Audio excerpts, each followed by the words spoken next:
권총인데요. 권총 경우는 처음입니다. 예, 누구 얘기입니까? 평의원 신분으로는 최초로 이 권총 경호를 받게 됐습니다. 주영 북한 영사 출신 미래통합당의 태영호 의원 얘기인데요. 북한의 테러 대상이 될 수 있는 만큼 24시간 내내 권총찬 경찰이 따라다니고 심지어 식사 자리에서 물컵까지 검사할 예정이다. 이렇게 알려졌습니다. 네, 물잔까지 검사를 합니까?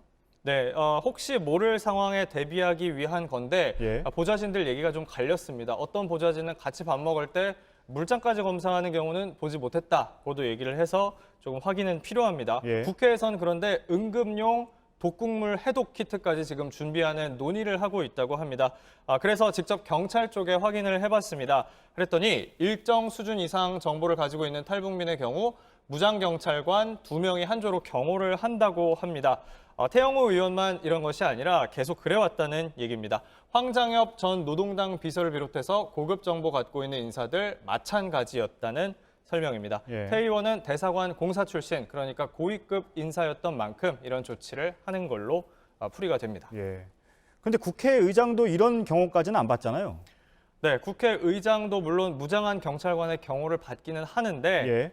본회의장까지 따라간다거나 그러진 않습니다. 태 예. 의원도 마찬가지로 이 경호팀이 회의장 안으로 들어가는 것은 아니고 회의장 밖에서 기다립니다.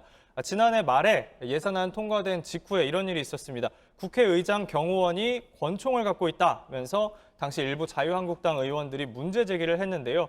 이런 직무 수행을 위해서 경찰관이 권총 가지고 있는 건 사실 규정상 문제가 없습니다. 하지만 앞서 말씀드린 것처럼 본회의장은 못 들어가게 돼 있습니다. 의장이 따로 요청을 하지 않는 이상 진입이 불가능합니다.